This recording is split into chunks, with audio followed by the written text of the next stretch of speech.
Nesse vídeo eu vou te contar mais 5 itens que eu não usaria de jeito nenhum na decoração do meu banheiro.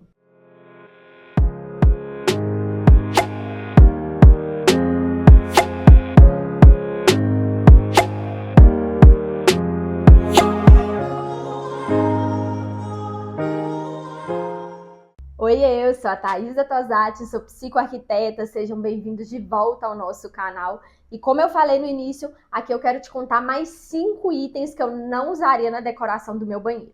Isso significa que esse vídeo é a parte 2 de um vídeo que a gente já tem aqui no canal. Inclusive, eu tô deixando o link desse vídeo aqui na descrição, mas faz o seguinte, só assiste ele depois que você assistir esse aqui primeiro, tá? Vamos assistir esse primeiro e se esse tipo de conteúdo já te agrada e te ajuda, eu já te convido a deixar o like no vídeo, porque isso nos ajuda muito e impulsiona o nosso canal cada dia mais. E antes de te contar sobre essa lista, eu quero deixar muito claro por aqui que eu não estou impondo nada na sua casa e não estou impondo nada aí no seu banheiro. Aqui é apenas uma lista com itens que não faria sentido de acordo com a minha rotina e com a praticidade que eu busco dentro da minha casa. Então, se qualquer um desses itens que eu citar por aqui você tiver no seu banheiro e gostar e fizer sentido para a sua rotina, para a rotina da sua família, não precisa tirar só porque está nessa lista. Eu sempre falo que a sua casa tem que ser prática de acordo com as suas necessidades e com a sua rotina. Por isso que cada casa é única. Então, sem mais delongas, o primeiro item aí que eu não usaria de jeito nenhum na decoração do meu banheiro é a famosa cuba esculpida em porcelanato. Nos últimos anos, ela foi bastante utilizada e, como qualquer elemento dentro da construção civil, dentro da decoração das nossas casas, ela tem sim vantagens e desvantagens. E uma das vantagens que faz com que esse tipo de cuba seja muito utilizada atualmente é o fato dela ser muito versátil e se adequar principalmente em banheiros mais compactos. Isso porque você vai conseguir esculpir, vai conseguir fabricar ela nas medidas que você precisa. Então, se você tiver aí um banheiro muito pequenino, onde talvez uma cuba de embutir ou uma cuba de apoio não seria tão possível, não seria tão viável de ser colocado, fica muito fácil de estar instalando a cuba esculpida em porcelanato justamente por essa versatilidade que ela te oferece de você estar fazendo aí nas medidas que você precisa. Então, isso é muito atrativo quando você tem aí um espaço mais compacto. Porém, você precisa também entender que, pelo menos para mim, a maior desvantagem dela é em relação à limpeza. Sim, pensando numa casa prática, não faria sentido eu ter a cuba esculpida aqui de acordo com a minha rotina, porque eu sempre busco ter ali uma casa mais prática, onde eu não vou ficar ali passando horas limpando e vou ter mais tempo de qualidade com a minha família. Isso é uma prioridade para mim. Eu não gosto de ficar ali horas limpando. É óbvio que tudo que está dentro da sua casa precisa sim ser limpo, mas eu não quero passar horas limpando, me dedicando ali à limpeza, a cada canto minucioso, como a cuba esculpida exige. Isso porque quando ela é ali esculpida, fabricada, né, seja em porcelanato ou em qualquer outra pedra natural ou sintética, o que você vai conseguir fazer ali são cantos mais retos, né, cantos a 90 graus. E são esses cantinhos que dificultam mais a limpeza. Então você imagina que você tem ali, por exemplo, uma cuba de louça, né, que você já conhece, seja ela de embutir ou uma cuba de apoio. Então você percebe que até mesmo as cubas quadradas ou retangulares, elas vão ter ali os cantinhos mais arredondados. E isso é um diferencial aí desse tipo de cuba, porque a cuba esculpida não consegue ter ali esses cantinhos arredondados. Ela vai ter os cantos a 90 graus. E aí você forma aquelas linhas mais retas que dificultam mais a limpeza.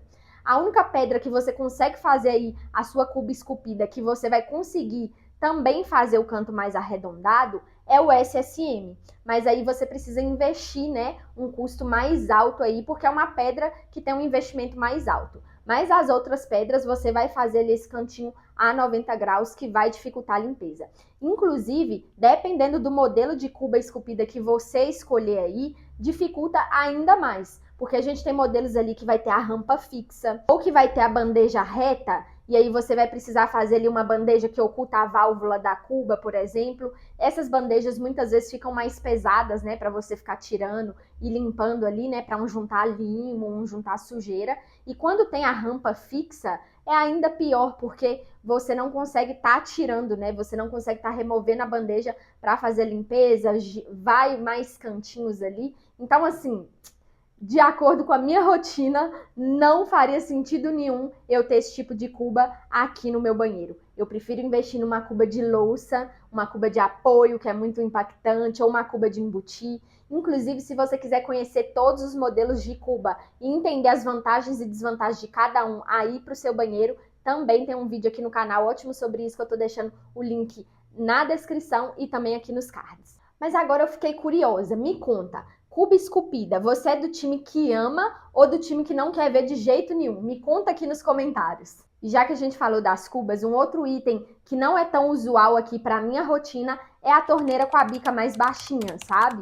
Eu acho que ela não fica tão prática assim, pelo menos para mim no meu dia a dia. Eu prefiro a torneira com a bica mais alta. Inclusive, é uma coisa que eu preciso trocar aqui também. Eu prefiro a de bica mais alta porque ela te dá um vão maior entre ali a torneira e o início da cuba. Então, eu acho que isso me deixa ali, me oferece uma praticidade maior em relação à de bica baixa, que oferece ali um vão menor, né? Principalmente se você tiver uma cuba de apoio e ela não tiver mesa, é ideal que você utilize ali a torneira ou misturador monocomando de bica mais alta. Eu prefiro justamente por me oferecer esse vão maior, me deixar mais livre ali e ser mais prática também. Mais um item que eu não colocaria na decoração do meu banheiro e que eu vejo muito por aí é o box com folha fixa sem ter ali um fechamento completo. Então, quando você faz ali só uma folha, sabe? E deixa o vão de passagem sem ter ali uma porta de correr ou uma porta de giro convencional, eu acho que não funcionaria aqui para minha rotina, né? Para a praticidade do meu banheiro, justamente porque ia sair molhando ali toda a área do box, ia sair molhando até mesmo outras áreas do banheiro, né? Porque ia respingar água na hora que você tá ali tomando banho, sai respingando tudo. Então isso me dificultaria a limpeza, né? Toda vez que eu tivesse ali tomando banho, ia ter que ficar puxando água. Eu não gosto. Eu prefiro ter o box ali todo fechado, sabe? Isso você pode pensar até mesmo se você tiver um banheiro mais compacto. Porque pensa, quanto menorzinho ali e você deixar só a folha fixa, pior fica, né? Porque aí a folha fixa vai ter que ser menor, porque a largura do seu banheiro é mais compacta, então você não vai conseguir fazer ali uma folha fixa tão ampla, porque você precisa entrar dentro do box. E aí você faz essa folha fixa menorzinha, então vai acontecer uma lambança, um completo caos que não faria sentido, sabe? Não deixaria meu banheiro prático em relação à limpeza. Agora, se você tiver ali um banheiro bem amplo, bem largo, onde você vai conseguir fazer ali a folha fixa bem extensa, de forma que não vai ficar respingando fora do box, aí tudo bem. Se você gostar dessa estética um pouco mais minimalista, faz sentido. Agora, para banheiros mais compactos, não faz sentido, não dá para utilizar, principalmente pensando nessa coisa de estar respingando ali, fazendo aquela lambança, aquela sujeira toda no banheiro. Outro item que eu não colocaria de jeito nenhum na decoração do meu banheiro diz respeito à pedra da bancada. Se você, assim como eu, gosta de ter ali um banheiro mais clarinho, com aquele visual mais clean, né, usando ali tonalidades mais claras e quer ter uma bancada branquinha, o que você vai precisar fazer é investir numa pedra sintética, que vai te oferecer a possibilidade de ter aquela bancada ali no branco puro, diferente dos granitos ou dos mármores que vai ter ali algumas pintinhas, mesmo sendo um granito mais claro ou um mármore mais claro, vai ter ou veios mais marcados ou manchinhas ali. Então, se você quer aquela bancada toda branquinha, sem ter nenhum detalhe, você vai precisar investir numa pedra sintética. E aí você tem a possibilidade de investir num nanoglass, num quartzo, num SSM ou até mesmo no Decton. E aí, quando a gente fala dessas pedras sintéticas, a gente está falando que você também vai precisar fazer um alto investimento, porque são pedras que têm o valor do metro quadrado mais elevado se comparado com o próprio granito, por exemplo. E aí, você tem até mesmo a possibilidade do nanoglass, por exemplo, que é uma pedra que eu gosto bastante, e você consegue ver que ele realmente tem essa superfície bem branquinha. E aí tem muitas marmorarias que na hora que você vai pedir uma pedra branca, o nanoglass, por exemplo, é uma pedra que você consegue encontrar aí por aproximadamente R$ 1.500 o metro quadrado. Então, assim, não tem um preço tão atrativo, né? Mas oferece ali uma propriedade muito boa, porque são pedras que não mancham, que não vão te dar problema. Mas, muitas vezes, se você não tiver esse valor para estar fazendo esse investimento, muitas vezes a marmoraria vai te oferecer ali uma pedra que a gente chama de branco prime. E aí, presta muita atenção nisso que eu vou te dizer para você entender e sempre lembrar, nunca mais esquecer, de não colocar o branco prime aí no seu banheiro. Eu vou te mostrar, a gente tem aqui essa amostra, isso daqui é o branco prime. E o branco prime é uma pedra sintética, sim, que deveria oferecer as mesmas propriedades e benefícios das outras pedras sintéticas, mas não é bem assim que acontece. Apesar de ser uma pedra sintética, ela tem um valor muito mais atrativo se comparada com o próprio nanoglass que eu falei anteriormente. Então você consegue encontrar aí o branco prime, por exemplo, por aproximadamente R$ 750 o metro quadrado, R$ 800 o metro quadrado. E o nanoglass, por sua vez, você consegue encontrar por mais ou menos R$ 1.500 o metro quadrado, quase o dobro, né? Então o branco prime tem sim um preço mais atrativo, vem com essa nomenclatura de pedra sintética, e aí todo mundo fica na cabeça que é uma pedra muito boa, que é resistente, mas na prática não é bem isso que acontece. O branco prime, com o tempo, ele pode vir a amarelar e pode vir até mesmo a mofar a sua bancada. Sério, presta atenção nisso, que aí você nunca mais vai esquecer, vai sempre lembrar de mim, que eu te avisei, então não vale a pena fazer o investimento, fazer sua bancada ou sua cuba esculpida com ela em nenhum ambiente da sua casa, tá? É um conselho que eu tô te dando, eu nunca faria isso aqui nem no meu banheiro, nem na minha cozinha, lavanderia, em nenhum ambiente, porque eu conheço os problemas que essa pedra dá. E aí, só para você ter noção de comparação, olha só, são duas pedras brancas, né, pedras sintéticas, olha a diferença de tonalidade entre elas. E aqui são amostras que estão comigo aqui no escritório há aproximadamente 2 anos. As duas guardadinhas aqui, né, quando a gente precisa mostrar aos clientes, montar um mood board, e elas estão apenas guardadas, nem foram aplicadas em algum ambiente, nem foram aplicadas ali no banheiro, por exemplo. E olha só a diferença de tonalidade, você percebe que essa daqui já tá mais amarelada. Então, assim, presta atenção nisso, eu não quero que você se esqueça disso, para você nunca, jamais aceitar colocar essa pedra aí dentro da sua casa. Mesmo que a marmoraria te ofereça, te mostre benefícios, né? É lógico que tem exceções, mas a maioria delas vai estar querendo te vender, né? Vai estar querendo te empurrar ali uma pedra que muitas vezes é mais cara, por exemplo, que o próprio granito. Então, assim, não aceita, porque você vai lembrar que a arquiteta que você acompanha ali no YouTube já te falou que ela não é boa e que ela vai te dar problemas no futuro. Então, nada de branco prime, corra dele. Outro item que eu não usaria aqui no meu banheiro e que inclusive eu nem tenho atualmente é o porcelanato polido, seja no piso ou nas paredes, que é aquele porcelanato que tem ali aquela camada, né, de polimento e vai ter aquele alto brilho. E por que eu não usaria? Isso daqui você também precisa prestar atenção para você entender a lógica, né? A lógica por detrás e não só ir ali somente pela estética. Porque assim, é um revestimento que muitas pessoas gostam, né? Que tem ali aquele atrativo de ter aquele brilho, trazer aquela sofisticação.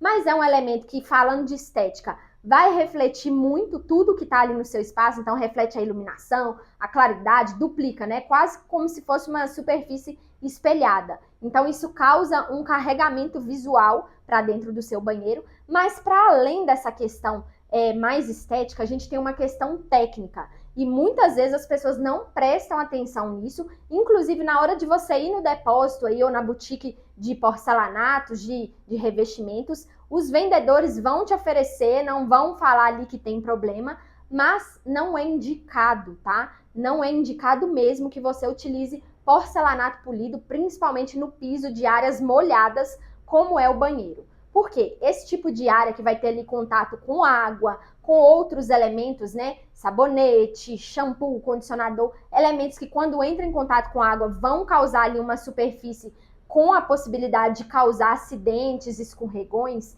não é indicado que você coloque ali um porcelanato que não tenha um coeficiente de atrito maior ou igual que 0,4. Esse coeficiente de atrito é um parâmetro, né, do porcelanato que vai medir a resistência dele justamente a esse tipo de escorregão, sabe? Então, o porcelanato acetinado, por exemplo, ele tem o coeficiente de atrito de 0,4 ou maior que isso, né? Como é no caso também de porcelanatos XT. Mas aí é um caso à parte, não dá para também colocar porcelanato XT ou porcelanato hard dentro do banheiro. Inclusive eu falo bastante sobre isso num vídeo que eu tô deixando aqui nos cards e também na descrição. Mas o fato é, porcelanatos polidos não têm o coeficiente de atrito adequado para ser aplicado em áreas molhadas. Então, assim, não coloque mesmo. Se você gostar bastante, eu sempre indico que você use ali nas paredes, né? E não no piso. No piso, você precisa colocar ali um porcelanato acetinado que vai ter o coeficiente de atrito adequado e não vai ter aquele risco de você escorregar, de causar um acidente. Imagina o caos que seria, principalmente para pessoas aí que têm mobilidade reduzida, para pessoas que são ali mais idosas, para crianças também, né? Então é um alto risco, não vale a pena arriscar aí a sua família, as pessoas que você gosta somente pela parte da estética. Ah, tem uma outra coisa também falando do revestimento polido, que é em relação à limpeza. E também isso não me atrai. O revestimento acetinado, na hora de fazer a limpeza, é muito mais fácil, muito mais prático de fazer do que o revestimento polido. Fora que, quando a gente tá ali no banheiro, a gente tá mexendo com o cabelo, lavando o cabelo, secando e tudo mais. E o revestimento polido, por ter aquela superfície bem espelhada, né, com aquele alto brilho, ele vai mostrar muito a sujeira, gente. De verdade, você vai ficar escrava da limpeza. E isso não faria sentido aqui para minha rotina, para uma casa prática do jeito que eu gosto. Então, assim, pensando em estética, pensando em especificação técnica e pensando na praticidade na limpeza, eu não colocaria de jeito nenhum. E se fizer sentido para você, também não coloque. Depois de conhecer essa minha lista aí de coisas que eu não colocaria no meu banheiro, me conta a sua opinião nos comentários, qual deles você também não colocaria. Se você já teve uma experiência ruim com algum dos itens que eu falei aqui, eu gosto de ter essa interação com vocês, até porque o comentário que você deixar também pode ajudar outras pessoas. É preciso ter essa visão, hein? Então já deixa aqui nos comentários a sua experiência, o que você não usaria aí também, para isso agregar aqui pra gente. E já que a gente falou de decorações de banheiro, já vou deixar essas outras duas sugestões de vídeo que eu tenho certeza que também podem te ajudar. Beijo!